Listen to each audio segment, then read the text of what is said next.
तो जैसा मैंने आपको बताया, प्रधानमंत्री मोदी ने मनी कंट्रोल के साथ एक एक्सक्लूसिव इंटरव्यू दिया है। हमारे ग्रुप एडिटर इन चीफ यानी कि नेटवर्क 18 के group editor in chief Rahul Joshi के साथ एक्सक्लूसिव इंटरव्यू में पीएम मोदी ने G20 की लीडरशिप, इकोनॉमी और बड़े ग्लोबल मसलों पर बातचीत की है। इसमें पीएम ने कहा है कि भारत विकासशील देशों के हितों को आगे बढ़ा रहा है। उन्होंने कई और अहम बातें भी इस इंटरव्यू में कही है। हम आपको बता दें कि ये पूरा इंटरव्यू आप moneycontrol.com पर कल पढ़ पाएंगे विस्तार के साथ, लेकिन उससे पहले इस इंटरव्यू की जो प्रमुख बातें हैं, जो अहम झलकियां हैं, वो हम आपको बता रहे हैं कि क्या प्रधानमंत्री ने इसमें टॉप हेडलाइंस कही हैं। विस्तार से इस इंटरव्यू पर बातचीत करेंगे। हम चलेंगे अपने सहयोगी लक्ष्मण रॉय के पास। तो लक्ष्मण, एक एक करके हम यहां पर बातचीत करेंगे। तो सबसे तो जो ये इंटरव्यू है वो अहम है, वो G20 का जो पूरा सम्मेलन है, जो भारत की मेजबानी है, उसके इर्द गिर्द बहुत सारी बातचीत हुई है। क्या कहा है प्रधानमंत्री ने G20 में भारत की लीडरशिप को लेकर? देखिए, प्रधानमंत्री के इस इंटरव्यू में G20 के मुद्दे पर खास फोकस था और उनका साफ तौर से कहना था कि पिछले 9 साल से मोदी सरकार ने भारत में जिन सिद्धांतों का पालन किया है, सबका साथ, सबका विश्वास, सबका विकास और सबका प्रयास, और इन्हीं सिद्धांतों का पालन दुनिया के साथ रिश्ते बनाने में भारत कर रहा है। यही वजह है कि पूरी दुनिया का भारत में भरोसा काफ़ी ज़्यादा बढ़ा है और इसी सिद्धांत के साथ G20 की अध्यक्षता भारत अपने पास लाया है। और प्रधानमंत्री मोदी ने यह भी कहा कि भारत का यही अप्रोच काम आया। जब भारत ने अपना एजेंडा रखा G20 को लेकर के, तो सभी देशों ने इसको स्वीकार किया, क्योंकि सभी देशों को पता था कि भारत विश्व के दुनिया के जितने भी मुद्दे हैं, विवाद हैं, उनको सुलझाने के लिए काफ़ी सकारात्मक और सक्रिय भूमिका निभाएगा और सक्रिय अप्रोच रखता है। और उन्होंने ये भी कहा अपने इंटरव्यू में कि जब भी दुनिया के नेता उनसे मिलते हैं तो उनको एक भारत के प्रति एक उम्मीद दिखती है। उनको पता होता है कि भारत के 140 करोड़ जनता में काफ़ी ज़्यादा क्षमता है और आने वाले दिनों में भारत का भविष्य काफी उज्जवल रहने वाला है। G20 को लेकर एक महत्वपूर्ण बात उन्होंने कही कि G20 में जितने देश शामिल हैं उनकी बात तो होती है, लेकिन भारत अध्यक्षता करते वक्त विकासशील देशों की अगुवाई यहां पे कर रहा है, विकासशील देशों की बातों को यहां रख रहा है। वो ऐसे विकासशील देश जो G20 में हिस्सा नहीं भी ले रहे हैं, G20 के सदस्य नहीं भी हैं, उनकी बात भी भारत आगे रख रहा है, क्योंकि दुनिया के विकास में विकासशील देशों की भूमिका काफ़ी बढ़ चढ़ करके सामने आए। इन्होंने एक खास क्षण का इस्तेमाल किया और कहा कि ट्राइगो जो है, यानी पहले जो G20 की अध्यक्षता कर चुके हैं, अभी जो अध्यक्षता कर रहे हैं यानी कि भारत, और अगले जो अध्यक्ष बनने वाले हैं, तीनों विकासशील देश हैं। यानी इस बात को प्रमुखता से दिखाया जा रहा है कैसे G20 के अगुवा विकासशील देश बन रहा है। तो इन सारे मुद्दों को लेकर के G20 की महत्ता बताई और भारत की अध्यक्षता की अहमियत क्या है, ये उन्होंने बताई पूरे इंटरव्यू में। जी, इसके अलावा लक्ष्मण, प्रधानमंत्री ने काफी डिटेल में जो ग्रोथ है, जो विकास है और जो इंक्लूसिव ग्रोथ है, और सिर्फ भारत नहीं पूरी दुनिया के लिहाज से वो बात कर रहे हैं यहाँ पर, उसकी बात की है। साथ में रिफॉर्म्स की बात की है। ये दोनों बहुत अहम मुद्दे हैं। इस पर प्रधानमंत्री ने अपने इंटरव्यू में क्या कहा है? देखिए, ग्रोथ को लेकर प्रधानमंत्री ने साफ तौर से कहा कि जो ग्रोथ भारत में आपको देखने को मिल रही है, वो ग्रोथ सिर्फ भारत तक सीमित नहीं है, वो पूरी दुनिया के लिए ग्रोथ है। और भारत के ग्रोथ की खासियत ये है कि ये दुनिया भर के लिए क्लीन ग्रोथ है, ग्रीन ग्रोथ है। भारत में जो भी ग्रोथ किया हो रहा है, जो भी विकास के काम किए जा रहे हैं, वो पर्यावरण को ध्यान में रखते हुए किए जा रहे हैं, वो ह्यूमन डेवलपमेंट के लिए किए जा रहे हैं, यानी लोगों की क्षमताएं इसमें बढ़ाई जा रहे हैं, इंफ्रास्ट्रक्चर बेहतर किया जा रहा है। तो इसको सिर्फ भारत के ग्रोथ से जोड़कर ना देखा जाए, ये दरअसल आप पूरी दुनिया के ग्रोथ से जोड़कर देखिए। साथ ही साथ भारत की जो ग्रोथ हो रही है, उससे दुनिया के जो लोग हैं उनकी उम्मीदें काफ़ी ज़्यादा बढ़ी हैं। ग्लोबल साउथ के हितों को साधने में इससे मदद मिल रही है। और आने वाले दिनों में इन्होंने साफ तौर से कहा कि कई सारे सेक्टर में काफ़ी ज़्यादा यहाँ पे आपको रिफॉर्म देखने को मिलेंगे आने वाले दिनों में, जिसमें एजुकेशन सेक्टर है, इकोनॉमी है, सोशल एम्पावरमेंट है, डिलीवरी सिस्टम को काफ़ी ज़्यादा बेहतर करना, खासतौर से वेलफेयर डिलीवरी सिस्टम को, इंफ्रास्ट्रक्चर को कैसे बेहतर किया जाए। आने वाले दिनों में इस पर सरकार की पैनी नजर रहेगी और इसको लगातार निगरानी करते हुए इसमें ग्रोथ के लिए कदम उठाती रहेगी सरकार। इन्होंने अपने इंटरव्यू में इस बात पर फोकस किया। जी, तो ग्रोथ और रिफॉर्म पे बड़ा फोकस रहा प्रधानमंत्री का। इसके अलावा लक्ष्मण, उन्होंने महंगाई की भी बात की है और उन उपायों की भी बात की है कि जो सरकार वक्त वक्त पर उठा रही है, क्योंकि एक ग्लोबल फिनोमेना है इस वक्त महंगाई का, लेकिन भारत उस पर कहां खड़ा और पूरी दुनिया कहां खड़ी है, वो भी उन्होंने बातचीत की है। क्या कहा है? देखिए, जब महंगाई पर वो बातचीत कर रहे थे तो उनको इस बात का एहसास था कि महंगाई सबके लिए चिंता का विषय है, लेकिन उन्होंने इस बात को जोर देकर रखा अपनी बातों को कि महंगाई वाकई चिंता का विषय है, लेकिन दुनिया के बाकी देशों में जिस तरह से महंगाई तेजी बढ़ी, महंगाई बेकाबू होती दिखी, उसके मुकाबले भारत में महंगाई काफी कम रही। 2022 में महंगाई दर के हिसाब के आंकड़ों को उन्होंने बताते हुए कहा कि भारत में दुनिया के महंगाई के मुकाबले 2% कम महंगाई यहां पर देखने को मिली। लेकिन इसका मतलब ये नहीं कि भारत सरकार निश्चिंत है। महंगाई दुनिया के मुकाबले कम है, इसके बावजूद महंगाई को रोकने के लिए सरकार हर मुमकिन कदम उठाती रही है और आने वाले दिनों में भी महंगाई रोकने के लिए कदम सरकार उठाती रहेगी। इसमें इन्होंने ताजा जो कदम उठाए गए महंगाई रोकने के लिए, रक्षाबंधन से ठीक पहले गैस सिलेंडर के जो दाम घटाए गए उसका जिक्र इन्होंने किया और उसका हवाला देते हुए कहा कि महंगाई रोकने के लिए सरकार कटिबद्ध है और आने वाले दिनों में महंगाई बेकाबू न हो इसके लिए लगातार प्रयास सरकार करती रहेगी। लेकिन उन्होंने ये भी कहा कि जिस तरीके से दुनिया महंगाई बढ़ी है उसके मुकाबले भारत में महंगाई अभी भी काबू में है, इसलिए ये आरोप लगाना कि दुनिया के यहाँ महंगाई बेकाबू हो रही है ये कहना ठीक नहीं। ऐसा कुछ संकेत देते हुए दिखे प्रधानमंत्री मोदी। जी, तो एक और आखिरी चीज लक्ष्मण यहां पर कि उन्होंने कर्ज और फ्रीबीज इन दो मुद्दों को भी काफी गहराई से छुआ इस पूरी बातचीत में।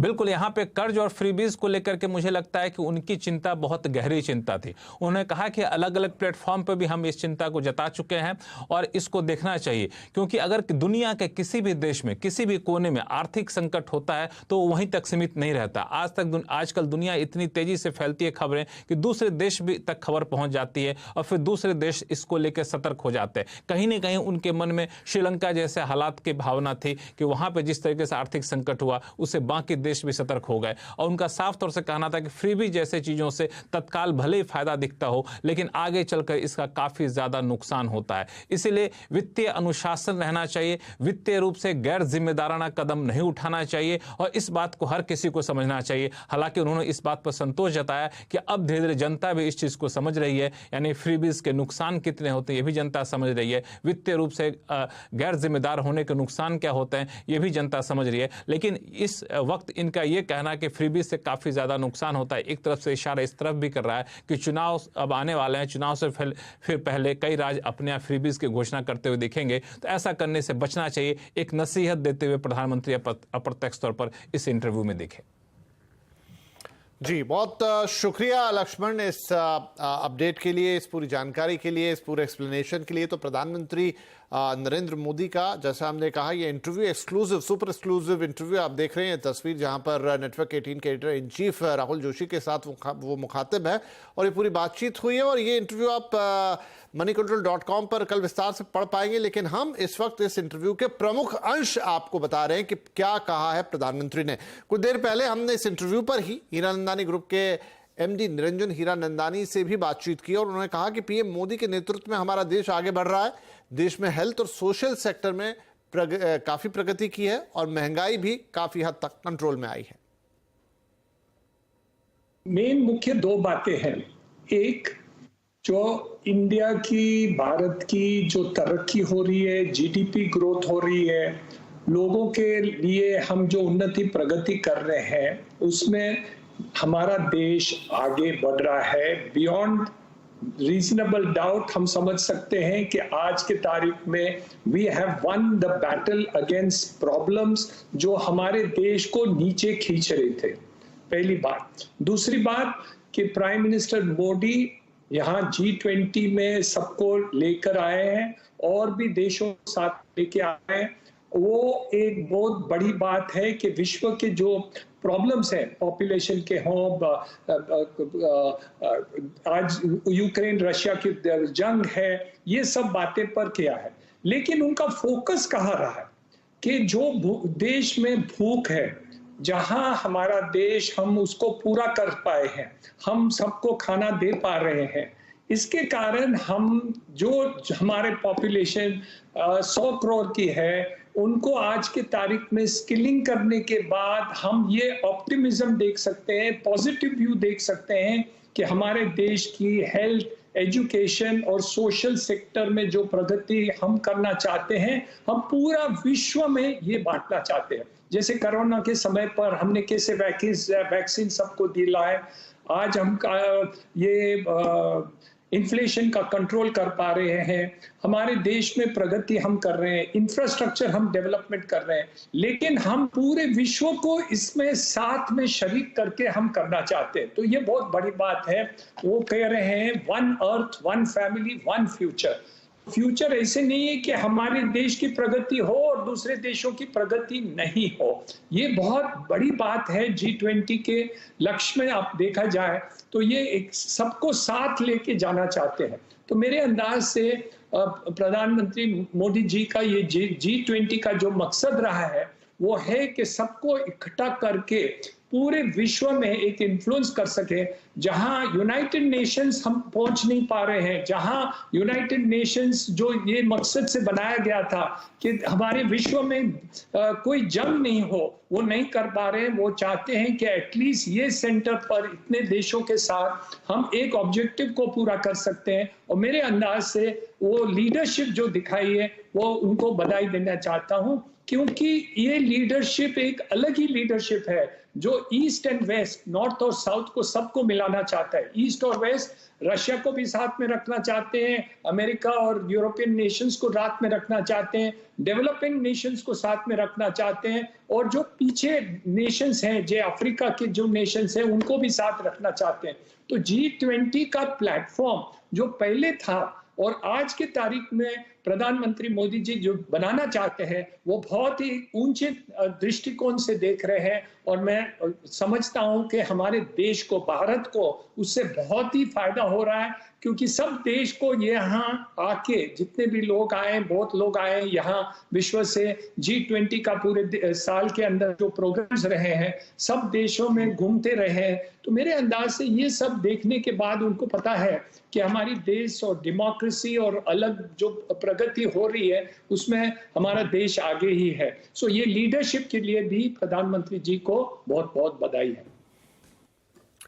तो प्रधानमंत्री मोदी का ये इंटरव्यू, इसका पूरा एनालिसिस आप देख सकते हैं आज आवाज अड्डा में शाम 7:57 पर। मैं आपको एक बार फिर बता दूं सभी दर्शकों को कि ये पूरा इंटरव्यू आप कल पढ़ पाएंगे moneycontrol.com पर, लेकिन उसके जो बड़े अंश हैं, जो हाइलाइट्स हैं, उनका एनालिसिस हम करेंगे आज 7:57 पर आज के आवाज अड्डा में।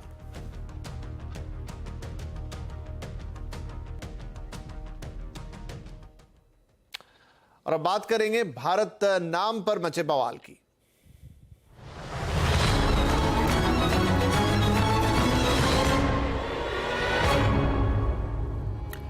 दिल्ली में G20 की बैठक से पहले भारत के नाम पर घमासान छिड़ गया है। दरअसल इस बैठक से पहले डिनर में शामिल होने के लिए राष्ट्रपति भवन की तरफ से एक निमंत्रण पत्र भेजा गया जिस पर प्रेसिडेंट ऑफ इंडिया की जगह प्रेसिडेंट ऑफ भारत लिखा है। निमंत्रण पत्र में इंडिया की जगह भारत लिखने पर विवाद खड़ा हो गया है। कांग्रेस के नेता जयराम रमेश ने इस कार्ड को सोशल मीडिया पर शेयर करते हुए आरोप लगाया कि सरकार ने देश का नाम बदला है। जयराम रमेश ने आगे लिखा है कि संविधान में अनुच्छेद 1 के मुताबिक इंडिया, जिसे भारत कहते हैं, वो राज्यों का एक संघ होगा, लेकिन अब इन राज्यों के संघ पर भी हमला हो रहा है। कांग्रेस का कहना है कि बीजेपी इंडिया नाम से डर गई है। रिपब्लिक ऑफ भारत करने की क्या जरूरत है? रिपब्लिक भाषा तो इंग्लिश, ब्रिटिशों की भाषा, इंग्लिश भाषा। तो महामहिम आप भारत क्यों नहीं कहते? महामहिम भारत क्यों नहीं कहते आप? क्योंकि वो जो राष्ट्रपति भवन, वो वाइसरॉय के हाउस थे। लॉर्ड आरविन पहले इसका बासिंदा थे। माउंटबेटन और सारे अंग्रेजों की ये वाइसरॉय हाउस थे। आजादी के बाद ये प्रेसिडेंट हाउस हुई। तो पहले उसको त्याग करना चाहिए। नॉर्थ ब्लॉक, साउथ ब्लॉक को त्याग करना चाहिए।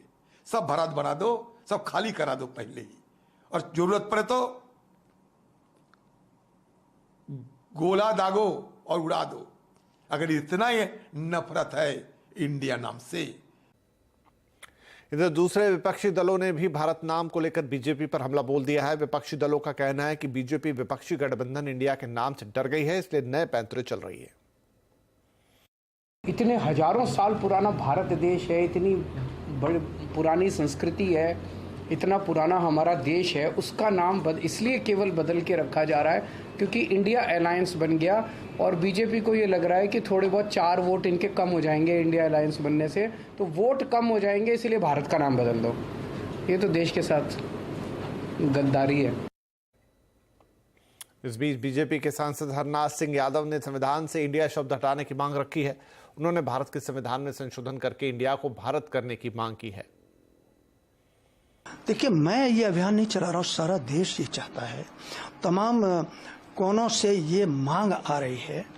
और हमारे सम्मानीय राष्ट्रीय स्वयंसेवक संघ के सरसंघ चालक जी ने भी भारत शब्द के लिए उन्होंने अपील किया है कि देश के लोगों को भारत शब्द बोलना चाहिए, दूसरा कोई शब्द नहीं बोलना चाहिए। भारत, इस देश का जो नाम है वो भारत है, दूसरा कोई नाम नहीं। हाल ही में गुवाहाटी में आरएसएस प्रमुख मोहन भागवत ने एक कार्यक्रम में कहा था कि हमारे देश का नाम इंडिया नहीं भारत होना चाहिए। उन्होंने सलाह दी थी कि लोग इंडिया शब्द का इस्तेमाल करना छोड़ दें और भारत शब्द का ही इस्तेमाल करें। महाराज जी ने कहा इंडिया नहीं भारत होना चाहिए। हम सब लोग इंडिया शब्द का उपयोग करना छोड़ दें और भारत शब्द का उपयोग करना प्रारंभ करें। कभी कभी अंग्रेजी जानने वालों के सामने हमको बोलना पड़ता है, तो भाषा के प्रभाव में इंडिया आ जाता है, तो उनको समझना चाहिए, कोई जरूरत नहीं। आइए बात कर लेते हैं इन खबरों के बाद थोड़ा बाजार का हाल देख लेते हैं। आज निफ्टी एक्सपायरी का दिन था और मिड कैप और स्मॉल कैप शेयर आज भी जोरदार जोश में दिखे। इसी के साथ बाजार बढ़त पर बंद हुआ। सेंसेक्स आज 152 अंक चढ़कर 65,780 पर गया, तो वहीं निफ्टी 46 अंक चढ़कर 19,575 पर। आज सबसे ज्यादा खरीदारी फार्मा, रियल्टी, एफएमसीजी शेयरों में देखने को मिली। वहीं बैंकिंग, फाइनेंशियल शेयरों में आज दबाव का दिन रहा।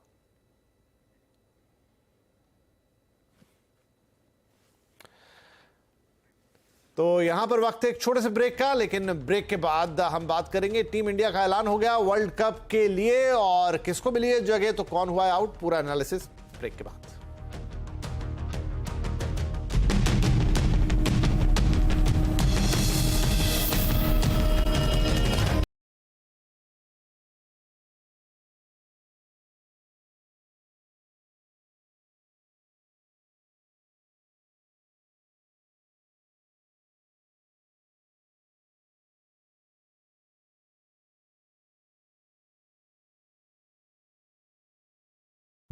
वेलकम बैक, आप देख रहे हैं आवाज समाचार और अब हम बात करेंगे टीम इंडिया की, जिसका ऐलान हो गया है वर्ल्ड कप के लिए। तो किसको इस टीम में जगह मिली है और कौन हुआ है आउट और क्या है पूरी टीम का लेखा जोखा। तो सबसे पहले कप्तान रोहित शर्मा की कप्तानी में ये टीम है और ओपनर भी हैं भारत के रोहित शर्मा और शुभमन गिल इन दिनों उनके साथ ओपन कर रहे हैं। तो यही दोनों बैट्समैन आप देखिए, रोहित के पास तो यहां पर अनुभव का भंडार है, 246 मैच खेल चुके हैं, 10,000 रन के करीब खड़े हैं, अभी तक 30 सेंचुरी लगा चुके हैं, 49 अर्धशतक और बेस्ट जो है ये तो बादशाह हैं डबल शतकों के, दोहरे शतकों के, 264 इनका बेस्ट है। तो उनके जो जोड़ीदार है वो भी डबल सेंचुरी लगा चुके हैं। हालांकि अभी काफी कम मैच खेले हैं, 1500 रन ही है कार्ड पर, लेकिन 4 हंड्रेड्स हैं और जिसमें एक डबल सेंचुरी है और 550 अभी तक इन्होंने लगाई है। तो भारत के लिए एक बढ़िया सॉलिड ओपनिंग पेयर। नंबर 3 पर विराट से विराट कोहली आते हैं, जिनका पूरा रिकॉर्ड भी विराट है, 12,000 almost 13,000 run, 277 match,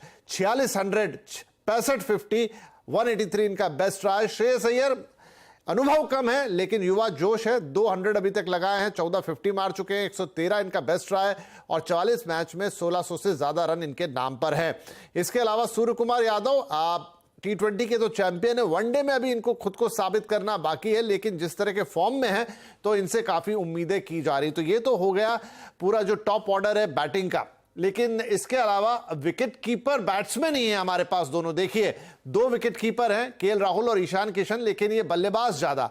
KL Rahul साहब 54 मैच खेल चुके हैं, करीब 2000 रन के आसपास खड़े हैं, 5 शतक हैं इनके नाम पे, 13 शतक, 112 का बेस्ट। चोटिल थोड़े ज्यादा रहते हैं लेकिन उम्मीद ये कि वर्ल्ड कप के लिए पूरी तरह से फिट रहेंगे तो भारत के लिए एक बड़ा रोल प्ले कर सकते हैं। ईशान किशन शानदार विकेट कीपिंग भी कर रहे हैं इन दिनों और साथ ही बल्लेबाजी भी इनकी कमाल की है, जब खेलते हैं लय में तो कमाल करते हैं, बेस्ट। ये भी अब दोहरे शतक लगाने वालों के क्लब में शामिल हैं और अब तक 19 मैचों में 700 से ज्यादा रन बना चुके हैं। इसके बाद जो सबसे इंपॉर्टेंट फैक्टर है और सब कॉन्टिनेंट यानी भारत में ये पूरा टूर्नामेंट होने वाला है, तो ऑलराउंडर्स की भूमिका बहुत अहम रहेगी। हार्दिक पांड्या भारत के काफी डिपेंडेबल ऑलराउंडर, 79 मैचेस खेले, 1700 से ज्यादा रन, 74 विकेट इनके नाम पर है और 4 पे 24 इनका बेस्ट है। काफी डिपेंड करती है टीम इंडिया जिस दिन ये फॉर्म में हो। रविंद्र जडेजा अनुभव भरपूर है और कई मौकों पे इन्होंने भारत को अपने दम पे जीत दिलाई है। 197 विकेट ले चुके हैं, 2500 से ज्यादा रन है और 5 पे 36 इनका बेस्ट है। उसके अलावा अक्षर पटेल और शार्दुल ठाकुर ये दो ऐसे ऑलराउंडर हैं जिनकी मौजूदगी टीम में मैटर करेगी।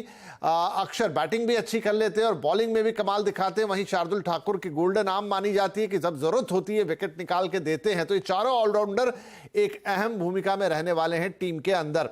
बॉलिंग डिपार्टमेंट में भी नजर डाल लेते हैं। जसप्रीत बुमराह की वापसी भारत के लिए एक बड़ी होप है, एक बड़ा सहारा है। 73 मैचों में 221 विकेट, 6 पे 19 इनका बेस्ट और 5 बार ऐसे मौके आए जब एक मैच में इन्होंने 4 विकेट निकाले। चोटिल रहे बहुत लंबे समय से, लेकिन अब वापसी की है तो टीम इंडिया के लिए काफी बड़ा एक मजबूती लेकर आएंगे। Mohammed Siraj young blood, 26 match में 46 विकेट है, बेस्ट 4 है और 2 बार 4 विकेट लेने का ये कारनामा कर चुके हैं।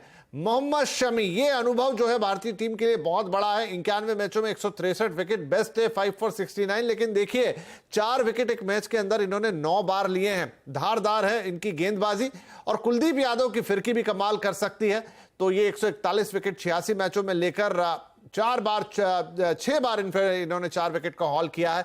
बेस्ट फिगर भी जो इनका बहुत अच्छा है, 6 पर 25 और ये भारत में खेले जाने वाले वर्ल्ड कप के लिए एक बढ़िया तुर्प का इक्का भारत के लिए साबित हो सकते हैं। तो ये था टीम इंडिया का कंपोजिशन फॉर वर्ल्ड कप। अब उम्मीद यही है कि ये शानदार सी टीम हमारे लिए इस बार फिर एक बार देश की भूमि पे वर्ल्ड कप की ट्रॉफी लेकर आएगी। चलिए इसी के साथ आवाज समाचार में वक्त एक ब्रेक का, इजाजत लें आपसे, लेकिन आगे आपके लिए होगा कल का बाजार। नमस्कार।